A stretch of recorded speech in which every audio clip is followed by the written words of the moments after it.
Bismillahirrahmanirrahim. Alhamdulillahi rabbil alamin wa bihi nasta'in ala umurid dunya waddin. Wassalatu wassalamu ala sayyidil mursalin sayyidina Muhammadin wa ala alihi wa sahbihi ajma'in.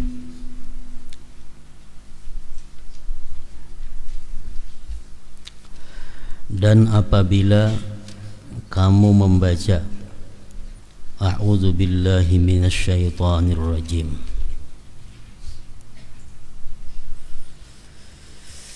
sesudah selesai membaca doa iftitah, kita disunnatkan membaca ta'awudz atau isti'azah, yaitu kalimat A'udzu billahi minasyaitonir rajim. Artinya, aku berlindung kepada Allah dari syaitan yang terkutuk, atau aku berlindung dengan Allah dari syaitan yang terkutuk. Itu arti a'udzu billahi minasyaitonir rajim.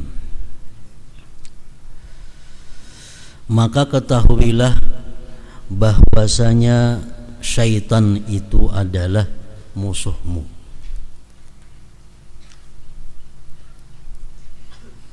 dan mengawasi untuk memalingkan hatimu dari Allah Azza wa Jalla. Syaitan selalu berusaha memalingkan hati kita daripada Allah Azza wa Jalla, karena kedengkian kepadamu atas munajatmu kepada Allah Azza wa Jalla dan sujudmu kepadanya. Padahal ia syaitan itu dikutuk sebab satu kali sujud yang ditinggalkannya, dan ia tidak menyetujui terhadap sujud itu.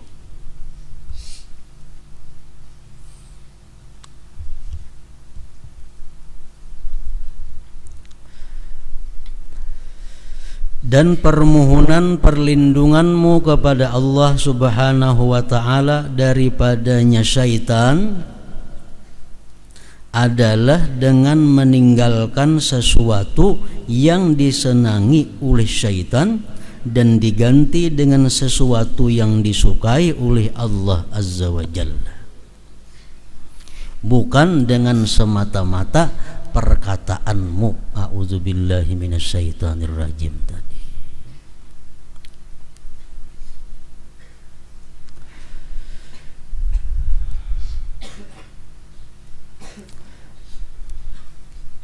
Orang yang dituju oleh binatang atau musuh untuk diterkamnya atau dibunuhnya, lalu ia berkata, aku berlindung dari kamu dengan benteng yang kukuh itu, padahal ia tetap di tempatnya, maka ucapan itu tidak berguna baginya.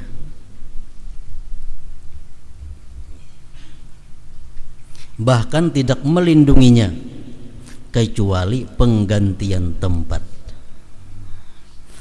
Maka demikian juga orang yang mengikuti syahwat yang menjadi kesenangan syaitan dan dibenci oleh Tuhan yang Maha Pemurah, maka semata-mata perkataan tidaklah berguna baginya.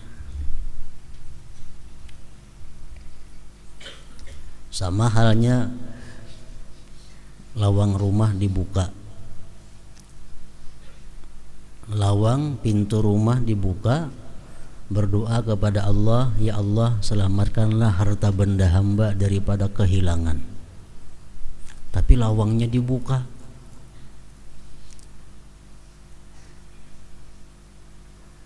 Itu persis sama dengan orang yang minta berlindung kepada Allah daripada syaitan terkutuk, tapi kehidupannya sehari-hari berbuat sesuatu yang disenangi oleh syaitan. Kalau kita hendak berlindung dengan Allah daripada syaitan yang terkutuk, maka jauhilah tempat-tempat syaitan itu. ada harimau atau ada ular. Lalu kita berdoa, ya Allah lindungilah aku daripada harimau, tapi tatap bagana kada berjauh dari tempat itu. Nah itu maka perkataan itu akan sia-sia.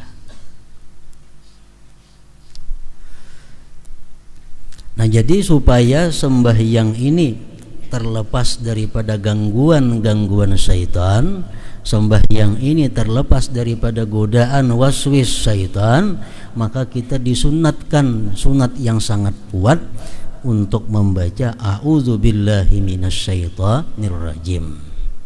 Nah kalimat itu, kalimat isti'adzah itu sangat berguna apabila sebelum sembahyang itu kita sudah menjauhi terlebih dahulu tempat-tempat syaitan.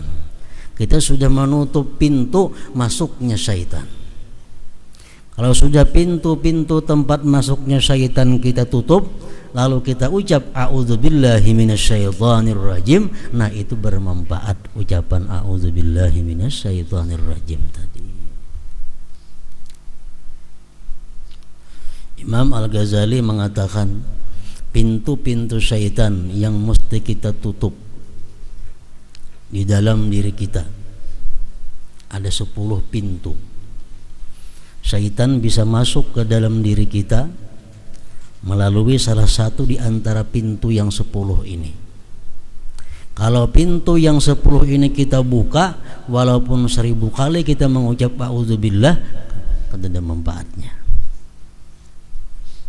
Kalaupun ada manfaat, manfaatnya halus.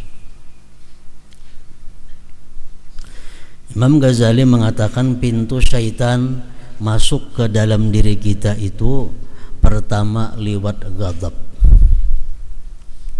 Nah, lewat ghadab artinya apa? Marah.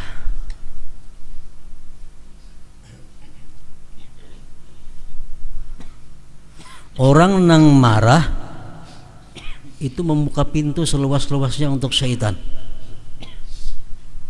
Orang yang marah bisa membunuh, orang yang marah bisa memfitnah, orang yang marah bisa menggibah, orang yang bisa macam-macam. Nah jadi kalau kita parahatan marah itu kita bawa sembahyang, walaupun beberapa kali auzubillah, kan ada manfaatnya. Dinginkan dahulu marahnya, sudah tenang daripada marah, hanyar hendak sembahyang. Ayuha a'udzubillah minasyaitonir rajim, tapi pintu marah sudah ditutup. Pintu jalannya syaitan ditutup. Al-ghadab. Syaitan berkata, apabila ada hamba yang sedang marah, maka aku permainkan itu hamba seperti dia permainkan bola. Disipak-sipaknya, ditendang-tendangnya. Kayak itulah orang yang sedang marah dipermainkan oleh syaitan seperti kanak-kanak main bola itu. Itu orang marah, kada ingat lagi norma-norma, kada ingat lagi undang-undang agama, kada tahu lagi ini kuitan, kada tahu lagi ini mintuha, kada tahu lagi ini laki. Bila sudah sarik, nah ghadab itu pintu syaitan. Makanya sembahyang jangan sekali-kali kalau hati masih membara, hati masih marah, jangan sembahyang dulu, karena itu masukan syaitan.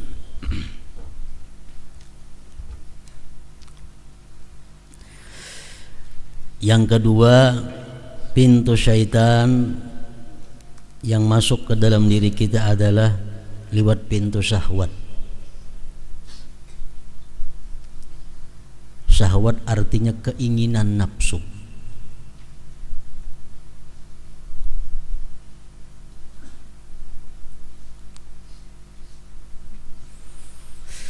Orang yang sudah membuka pintu syahwat ini berarti membuka syaitan masuk ke dalam dirinya. Dengan syahwat itu orang bisa melakukan zina. Dengan syahwat orang bisa memakan barang nang kada halal. Dengan syahwat dia bisa minum minuman nang dilarang, karena meluluskan apa yang diingininya. Nah kalau kita parahatan ada syahwat itu, jangan sembahyang dulu, kendalikan dahulu syahwat. Makanya kata Rasulullah, kalau engkau hendak makan, makanlah dulu, hanya sembahyang. Kenapa? Karena syahwat di situ ada hendak makan. Kalau kita hendak makan, makanannya sudah siap, kita sembahyang berdahulu, parut lapar, makanan siap, sembahyang berdahulu, walaupun a'udzubillah tetap peganangan di makanan itu. Walaupun a'udzubillahi minasyaitonirrajim. Kenapa? Karena pintu syaitannya dibuka lewat syahwat tadi.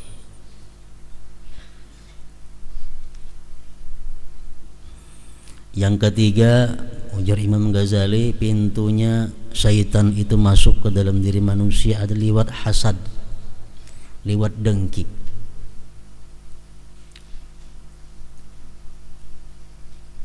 Orang yang dengki, nah, membuka pintu luas syaitan masuk ke dalam dirinya. Orang dengki mau membunuh, orang dengki mau memfitnah, orang dengki mau menyakiti segala macamnya. Bila di hati kita ada dengki, kita biarkan, sama halnya kita membiarkan syaitan untuk masukkan ke dalam diri kita. Nah, jadi parahatan kita masih ada dengki dengan seseorang, jangan hendak sembahyang dulu. Diamkan dahulu dengkinya, tobat dahulu daripada dengkinya, hanya sembahyang. Supaya a'udzubillahi minasyaitonirrajim itu berguna, bermanfaat. Yang keempat, pintu masuk syaitan ke dalam diri kita yang mesti ditutup adalah tamak. Tamak artinya kadang merasa cukup dengan apa yang ada.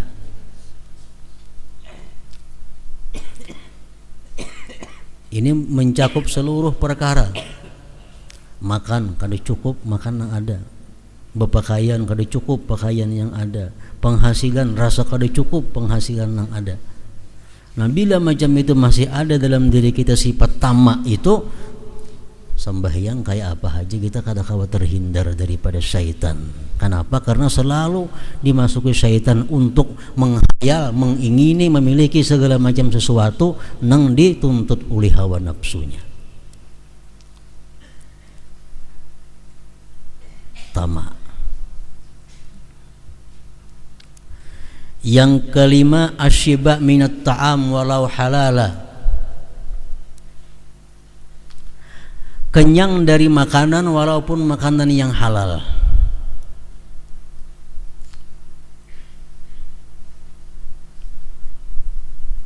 Orang nang parut kanyang walaupun dari makanan nang halal, itu mudah syaitan untuk mengarahkan inya kepada berbuat nang kada baik.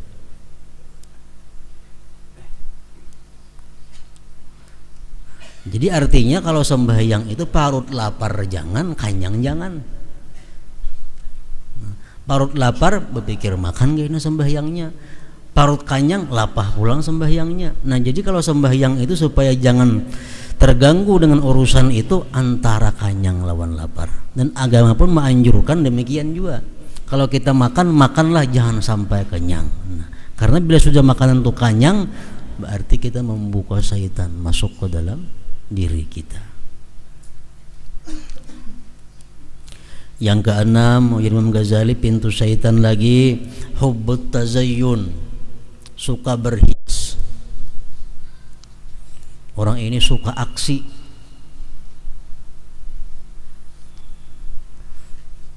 Nah, orang suka berhias ini membuka pintu syaitan karena bisa menggunakan perhiasan yang haram. Laki-laki bisa memakai utas emas, pakai kalung emas, bebunil emas, ketujuh berhias. Nah, ketujuh berhias itu adalah merupakan pintu syaitan. Orang nang ketujuh berhias ini walaupun nauzubillahnya berapa kali sehari, kada ada manfaatnya. Kenapa? Pintu syaitan dibukakan. Hubbut tazayyun. Yang ketujuh, al-ajalah, segera. Segera, maksudnya segera ini adalah kada berpikir matang dalam mengambil sesuatu keputusan. Hendak nukar napakah, kada berpikir tukar. Hendak ke manakah, kada berpikir tulak. Hendak apa, kada berpikir banyak, gawi. Nah, ini ngarannya aja. Kalau orang seperti itu dalam kehidupannya, orang ini adalah kawannya syaitan. Karena kata Rasulullah, ala ajalah minasyaitan. Yang kedelapan, ad-darahimu wad-dananiru, dinar dan dirham. Artinya duit. Duit ini pun adalah pintunya syaitan.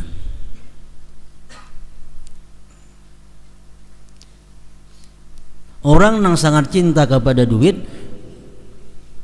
sehingga kadang menghiraukan lagi duit ini datang di mana. Apakah duit ini datangnya di jalan yang haram, apakah duit ini datangnya di jalan yang halal, kada ada urusan. Karena apa? Karena sudah sangat cinta lawan duit itu. Yang penting ada duit. Nah, itu membuka syaitan masuk ke dalam diri kita. Yang kesembilan, pintu syaitan al-bukhlu. Bukhul artinya apa? Kikir.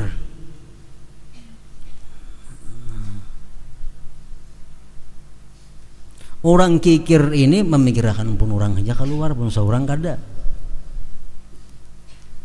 Orang nang kikir ini bisa mau mengurangi membayar upah, bisa mau menunda upah orang, bisa mau mengangkat tanah orang. Nah, itu orang kikir. Kalau kikir itu ada dalam diri kita, ada pintu syaitan untuk masuk ke situ.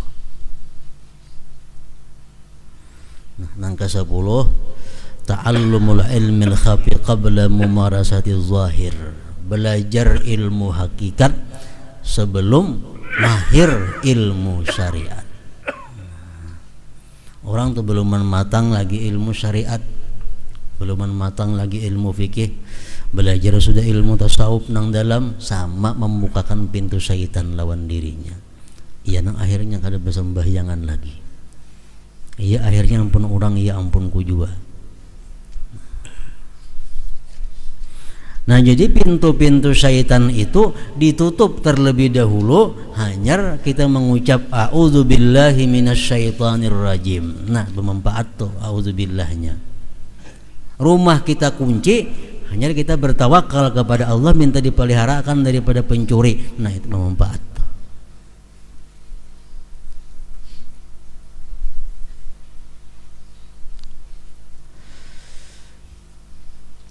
Maka demikian juga orang yang mengikuti syahwat yang menjadi kesenangan syaitan dan dibenci oleh Tuhan yang Maha Pemurah, maka semata-mata perkataan auzubillahi minasyaitonir rajim tidaklah berguna baginya.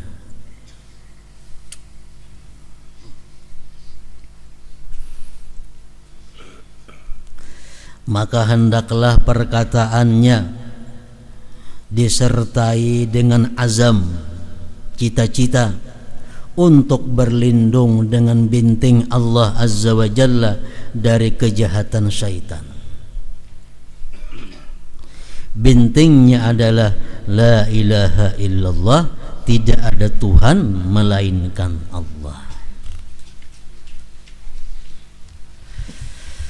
Karena Allah Azza wa Jalla berfirman pada apa yang diberitakan oleh Nabi kita sallallahu alaihi wasallam, hadis kudusi, artinya la ilaha illallah hisni faman dakhala hisni amina min azabi. Artinya la ilaha illallah adalah bintingku, barang siapa yang masuk ke bintingku maka ia aman dari siksaku. Orang yang berlindung dengan binting itu adalah orang yang tidak mempunyai sesembahan selain Allah yang Maha Suci. Adapun orang yang menjadikan hawa nafsunya sebagai Tuhannya, maka ia di lapangan syaitan, bukan dalam binting Allah Azza wa Jalla. Jadi supaya aman daripada godaan syaitan, masuk ke dalam pertahanan Allah. Pertahanan Allah itu mengapa? La ilaha illallah. Hadis kudusi mengatakan, Allah berfirman, la ilaha illallah itu adalah bintingku. Siapa yang masuk ke situ aman daripada segala-galanya. Nah, kayak apa cara masuk ke dalam binting Allah nang la ilaha illallah tadi?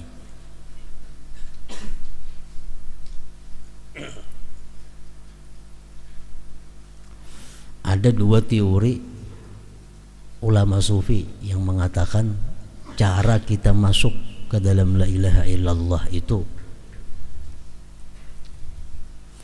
ada cara membuang atau menghilangkan sesuatu yang mendatangkan maksiat, yang mendatangkan lalai kepada Allah, kemudian memperbanyak zikir la ilaha illallah. Misalnya kita ada pekerjaan, macam-macam pekerjaan, ada kesibukan, macam-macam kesibukan. Mana kesibukan yang seringkali membuat jadi maksiat, mana kesibukan pekerjaan kita yang seringkali membuat kita lalai daripada Allah. Nah itu dibuang, ditinggalkan. Hanya perbanyak mengatakan la ilaha illallah, maka kita akan dimasukkan dalam binting Allah subhanahu wa ta'ala. Itu ada yang pertama macam itu.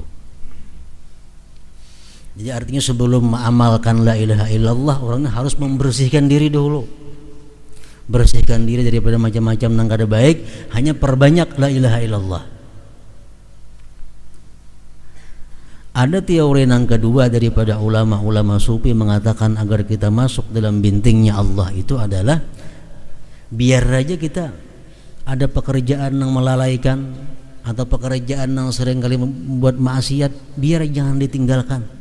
Cuma satu, perbanyak la ilaha illallah, mengucapnya sebanyak-banyaknya sehari, misal 12.000 atau 24.000. Maka dengan tersendirinya pekerjaan yang kada baik tidak akan tertinggalkan.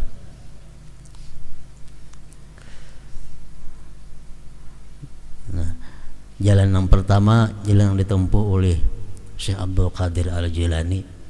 Jalan yang kedua tadi, jalan yang ditempuh oleh Syekh Abdul Hasan As-Sadzili. Jadi orang nang katujuh bermain-main nang ada manfaatnya, orang nang masih macam-macam kelakuannya, biar aja dulu terusakan. Yang penting zikirnya banyak-banyak orang itu. Karena dengan sendirinya zikir itu akan merubah akhlaknya menjadi baik, sehingga dia bisa masuk ke dalam binting Allah subhanahu wa ta'ala. Nah, ada Syekh Abdul Qadir Jailani, jangan hendak berzikir dulu, bersih dulu diri. Gawian yang sering kali maksiat ambil, pekerjaan-pekerjaan yang melalaikan daripada Allah tinggalkan. Nah, hanyar baru mulai berzikir. La ilaha illallah hisni faman dakhala hisni amina min adzabi. Artinya la ilaha illallah adalah bintingku, barang siapa yang masuk ke bintingku maka ia aman dari siksaku. Orang yang berlindung dengan binting itu adalah orang yang tidak mempunyai sesembahan selain Allah yang Maha Suci. Adapun orang yang menjadikan hawa nafsunya sebagai Tuhannya, maka ia dilapangkan syaitan, bukan di dalam binting Allah Azza wa Jalla.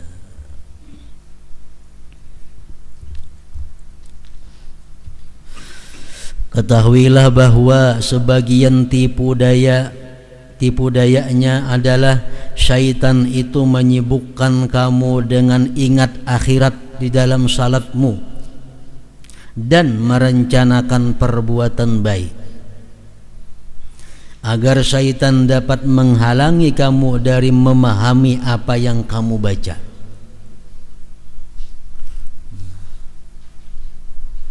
Misalnya syaitan menggoda kita sembahyang nih, supaya kita ingat lawan rumah, kita kawa mengatasi. Syaitan menggoda kita rahatan sembahyang supaya kita ingat lawan toko dagangan kita, kita kawa mengatasi. Syaitan menggoda kita dalam sembahyang supaya kita ingat lawan anak-anak kita, kita kawa mengatasi. Syaitan menggoda kita dalam sembahyang itu bisa dengan mengingat dosa-dosa kita dahulu.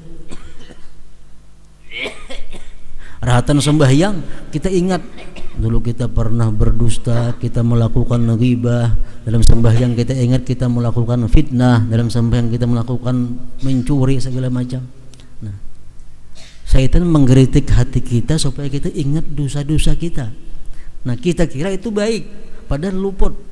Kenapa? Dalam sembahyang itu bukan disuruh mengingat dosa, disuruh menghadap hati dan wajah kepada Allah Subhanahu wa ta'ala. Nah, dikira sudah baik. Atau syaitan dalam sembahyang bisa menggoda dengan mengingat dalam kubur. Nah, kita sembahyang, kita ingat dalam kubur kena kayak apa aku, di siratal mustaqim kena macam apa aku. Padahal itu kan ada urusan sembahyang, mengingat itu. Mengingat itu hendaknya di luar daripada sembahyang. Dalam sembahyang ini khusus memahami apa yang dibaca. Bila sembahyang ingat lawan mati. Itu syaitan menggeritik ke hati kita, menggoda kita supaya jangan khusyuk, supaya jangan ingat kepada Allah Subhanahu wa ta'ala. Agar syaitan dapat menghalangi kamu dari memahami apa yang kamu baca. Rahatan sembahyang timbul di hati geritik hendak berbuat baik.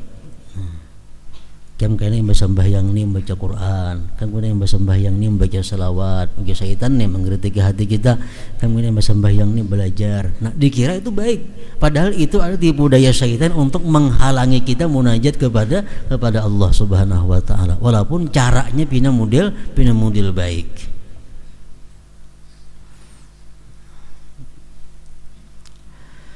Ketahuilah bahwa segala sesuatu yang menyibukkan kamu dari memahami makna apa yang kamu baca itu adalah was-was ngarannya, bukan khusyuk. Misal mulut kita membaca iyyaka na'budu wa iyyaka nasta'in, itu hati kita mesti paham bahwa hanya kepada Engkau ya Allah kami menyembah, hanya kepada Engkau ya Allah kami minta pertolongan. Lain pada itu was-was ngarannya. Waktu kita mengucap iyyaka na'budu wa iyyaka nasta'in, hati sadih keingatan mati. Nah, itu salah nih tuh. Lain tempatnya mengingat mati di situ. Itu was-was syaitan ngarannya. Ketahuilah bahwa segala sesuatu yang menyibukkan kamu dari memahami makna apa yang kamu baca itu adalah was-was. Karena gerakan lidah itu bukan tujuan, tetapi tujuannya adalah makna-maknanya yang terkandung di dalam lapas yang diucapkan oleh si lidah, lisan kita itu.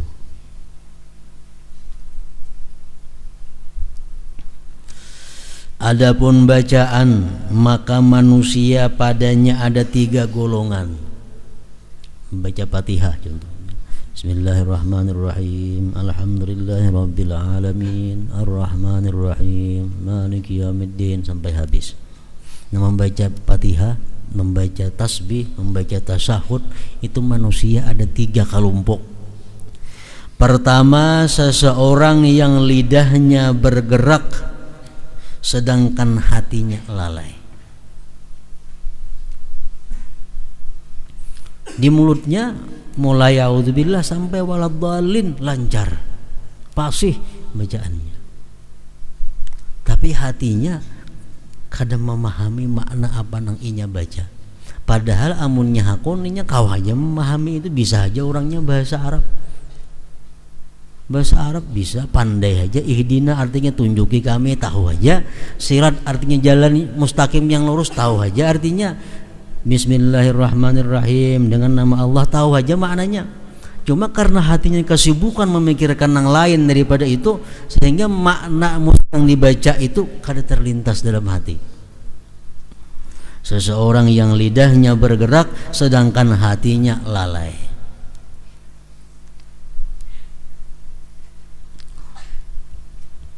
Nah, yang kedua, seseorang yang lidahnya bergerak sedangkan hatinya mengikuti lidah, maka ia memahami dan mendengar daripadanya seolah-olah ia mendengar dari orang lain. Ini adalah derajat ashabul yamin, golongan kanan, paling rendah derajat. Yang pertama tadi kada berderajat nih itu ngarannya. Jadi lidah ini mengucap, hati mengiringi. seolah-olah hati ini mendengar dari orang lain. Misal di mulut kita, a'udzubillahi minasyaitonirrajim. Nah, hati mendengarkan dan hati memahami, aku berlindung dengan Allah dari godaan syaitan yang terkutuk. Bismillahirrahmanirrahim. Nah, hati mengikuti lisan. Bismillahirrahmanirrahim. Hati dengan nama Allah yang Maha Pengasih, Maha Penyayang. Alhamdulillahirabbil alamin. Dalam hati segala puji bagi Allah Tuhan semesta alam. Ar-Rahmanir-Rahim, yang Maha Pengasih. Jadi begitu kalimat dibaca, hati mengiringi. Kalimat dibaca, hati mengiringi. Nah, ini adalah ashabul yamin. Ini selamat ini orang. Dan seseorang yang hatinya mendahului kepada makna-makna terlebih dahulu, kemudian lidah melayani hati lalu menterjemahkannya, maka dibedakan keadaan lidah itu juru terjemah hati atau lidah itu menjadi guru hati. Kalau yang pertama tadi, lidah menjadi guru hati. Bismillahirrahmanirrahim, di hati dengan nama Allah yang Maha Pengasih lagi Maha Penyayang. Alhamdulillahirabbil alamin, di hati segala puji bagi Allah. Itu ngarannya lidah gurunya oleh hati. Nah, ada golongan yang ketiga, ini adalah orang yang hatinya mendahului kepada makna-makna terlebih dahulu, kemudian lidah melayani hati lalu menterjemahkannya. Jadi sebelum mengucap a'udzubillah, hatinya sudah berkata, aku berlindung dengan Allah dari godaan syaitan yang terkutuk. A'udzubillahi minasyaitonirrajim, dengan nama Allah yang Maha Pengasih lagi Penyayang. Bismillahirrahmanirrahim, segala puji bagi Allah. Di hati ini paham, hati sudah mengerti, lalu diucapkan alhamdulillahirabbil alamin. Di hati lagi, Allah itu Maha Pengasih, Maha Penyayang. Ar-Rahmanir-Rahim, Tuhanku itu Raja pada hari kiamat. Maliki yaumiddin. Nah, jadi mulut ini berguru lawan hati. Orang-orang yang dikatakan kepada Allah al-muqarrabun, lidah mereka adalah juru terjemah yang mengikuti hati dan hati tidak mengikutinya. Nah, ini tingkatan yang lebih tinggi lagi artinya. Kalau kita kawa macam itu, minimal kita mesti kawa hati mengiringi lidah. Nah, biar lidah berdahulu tapi hati mengikuti. Kalau kita kada kawa hati berdahulu hanyar lidah.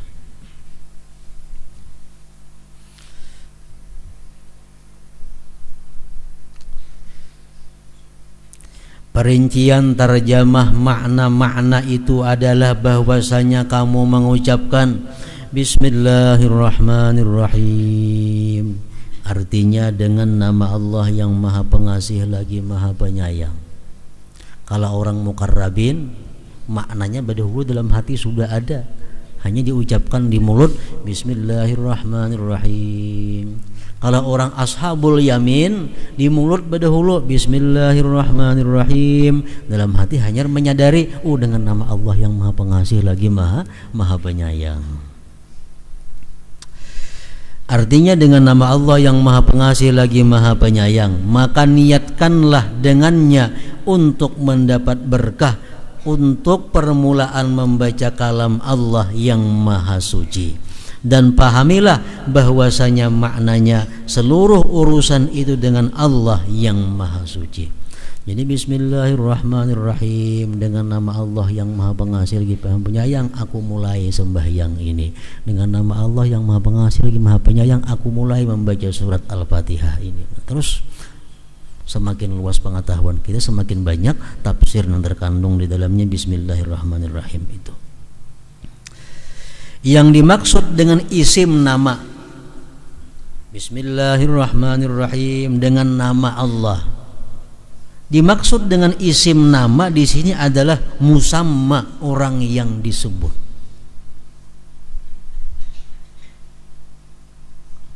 Dengan nama Allah artinya dengan Allah maksudnya. Dan apabila urusan-urusan itu dengan Allah yang maha suci, maka pastilah alhamdulillah. Bismillahirrahmanirrahim. Dengan nama Allah yang maha suci, yang maha pengasih, maha penyayang, aku mulai sembahyang ini, aku mulai membaca surat Al-Fatihah ini. Alhamdulillahirabbil alamin. Segala puji bagi Allah, Tuhan semesta alam. Pengertiannya adalah syukur itu bagi Allah. Alhamdulillahirabbil alamin. Itu kita ucapkan alhamdulillah sesudah bismillah. Bismillah itu kita ucapkan menyertai perbuatan. Bismillah kita ucapkan menyertai perkataan. Dengan nama Allah yang maha pengasih penyayang, aku mulai ini sembahyang ini. Nah, kita bisa bergerak sembahyang, kita bisa membaca Fatihah, itu karena nikmat dari Allah Subhanahu wa taala. Makanya kalimat berikutnya, alhamdulillahirabbil alamin. Segala puji bagi Allah Tuhan semesta alam. Pengertiannya adalah syukur itu bagi Allah karena segala nikmat itu dari Allah. Dan barang siapa yang berpendapat nikmat itu dari selain Allah, atau dengan syukur ia maksudkan selain Allah yang maha suci, bukan karena ia dikuasakan dari Allah Azza wa Jal, maka dalam membaca tasmiyah bismillahirrahmanirrahim dan tahmid alhamdulillahirabbil alamin itu kurang.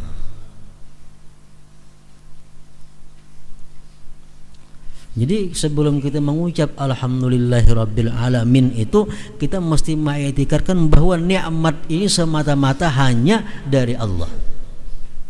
Hanya keluar alhamdulillahirabbil alamin. Menurut kadar berpalingnya kepada selain Allah Ta'ala. Apabila kamu membaca Ar-Rahmanir-Rahim, artinya yang maha pengasih lagi maha penyayang, maka hadirkanlah di dalam hatimu akan seluruh balas kasihnya agar jelas rahmatnya bagimu. Lalu terbangkitlah harapanmu karenanya. Kemudian kubarkanlah dari hatimu pengagungan dan takut dengan ucapanmu Maliki Yaumiddin, artinya yang merajai memiliki hari pembalasan. Jadi kalimat Ar-Rahmanir-Rahim itu artinya maha pengasih, maha penyayang, itu mesti ada dalam hati kita rasa senang, mesti ada dalam hati kita rasa bahagia, mesti ada dalam hati kita rasa berharap kepada Allah.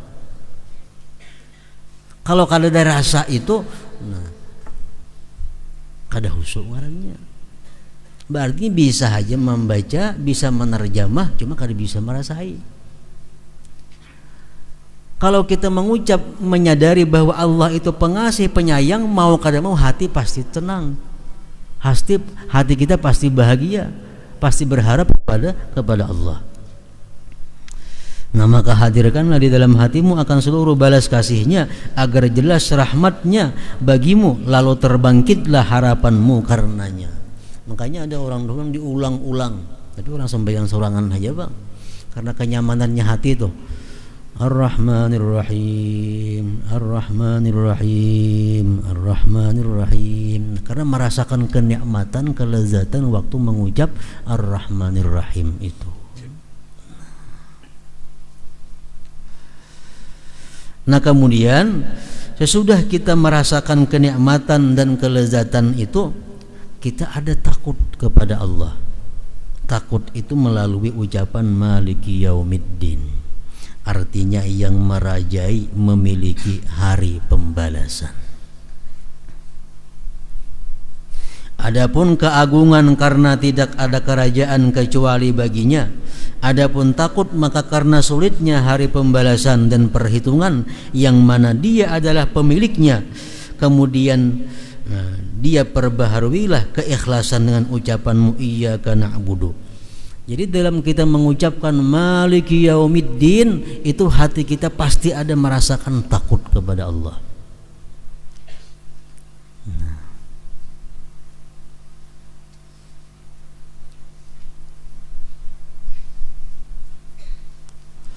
Kemudian perbaharuilah keikhlasan dengan ucapanmu iyyaka na'budu, artinya hanya kepadamu kami menyembah, dan perbaharuilah kelemahan dan kebutuhan dan kekusungan dari daya dan kekuatan dengan ucapanmu wa iyyaka nasta'in, artinya hanya kepadamu kami memohon pertolongan. Dan yakinlah bahwasanya tidak mudah ketaatan bagimu kecuali dengan pertolongannya, dan dia mempunyai anugerah jasa karena Allah telah memberi pertolongan kepadamu untuk taat kepadanya, dan dia menjadikan kamu khidmat untuk beribadah kepadanya, dan dia menjadikan kamu ahli munajat kepadanya. Seandainya dia menghalangi kamu dari pertolongan taufik, niscaya kamu termasuk golongan orang-orang yang dijauhkan bersama syaitan yang terkutuk. Jadi waktu kita iyyaka na'budu, hanya kepada Engkau ya Allah kami menyembah, di situ hati kita kada boleh ada keingatan siapa jua pun hanya selain Allah. Wa iyyaka nasta'in, hanya kepada Engkau kami ya Allah minta pertolongan. Nah di situ ada hati kita merasa kerendahan, minta tolong kepada Allah. Di situ ada hati kita berharap-harap kepada Allah diberi pertolongan melalui wa iyyaka nasta'in itu. Kemudian apabila kamu selesai dari ta'awuz, a'udzubillahi minasyaitonirrajim, dan ucapanmu bismillahirrahmanirrahim, dari tahmid alhamdulillahi rabbil alamin, dan dari menampakkan kebutuhan untuk mohon pertolongan secara mutlak, maka tentukanlah permohonanmu dan janganlah kamu memohon kecuali sepaling penting kebutuhanmu, dan bacalah ihdinas siratal mustaqim. Iyyaka nasta'in, kepada Engkau minta tolong ya Allah. Minta tolong nang apa? Ihdinas siratal mustaqim, tunjuki kami, tunjukkanlah kami jalan yang lurus, yang menuntun kami ke sisimu dan menyampaikan kami kepada keridhaanmu. Dan tambahkanlah dengan penjelasan, perincian, penguatan dan contoh dengan orang-orang yang telah mendapatkan nikmat hidayah dari para nabi, siddiqin, syuhada dan salihin, bukan orang-orang yang dimurkai, yaitu orang-orang kafir, orang-orang yang menyimpang dari orang-orang Yahudi dan orang-orang Nasrani. Ihdinas siratal mustaqim, tunjuki kami jalanmu yang lurus, tunjukilah kami jalan yang lurus. Jalan lurus itu jalan yang macam apa? Siratal ladzina an'amta 'alaihim, jalan yang telah, jalan mereka orang-orang yang telah kau berikan nikmat mereka itu, para nabi, para salihin, para syuhada. Ghairil maghdubi 'alaihim waladdallin, bukan jalannya orang-orang yang dimarahi Allah, bukan jalannya orang-orang yang tersesat. Itu penjelasan daripada yang kita minta kepada Allah, ihdinas siratal mustaqim tadi. Kemudian mohonkanlah perkenan dan bacalah amin, artinya perkenankanlah. Jadi itulah Fatihah dari awal sampai akhir. Di situ ada mendatangkan kenyamanan hati, kebahagiaan hati, ada mendatangkan ketakutan hati, ada mendatangkan berharapnya hati, ada mendatangkan mohon pertolongan kepada Allah. Segalanya tercakup dalam surat Al-Fatihah itu. Nah kalau kita kawa sedemikian itu dalam membaca Fatihah, khusyuk ngarannya sudah bintang surat Fatihah. Dan khusyuk itu kada sama antara satu dengan yang lain. Kalau kita membaca bismillahirrahmanirrahim, hati kita ke pasar, itu kada khusyuk sudah. Kalau kita membaca bismillahirrahmanirrahim, hati kita dengan nama Allah yang maha pengasih, maha penyayang, aku mulai munajatku kepada Allah, atau aku mulai sembahyangku, aku mulai bacaanku. Nah kalau macam itu sudah dapat bagian khusyuk. Tapi kalau kita begitu menyebut nama Allah Ar-Rahman Ar-Rahim, kita dalam hati kita ada senang, kita ada bahagia, itu lebih tinggi lagi derajat khusyuknya. Nah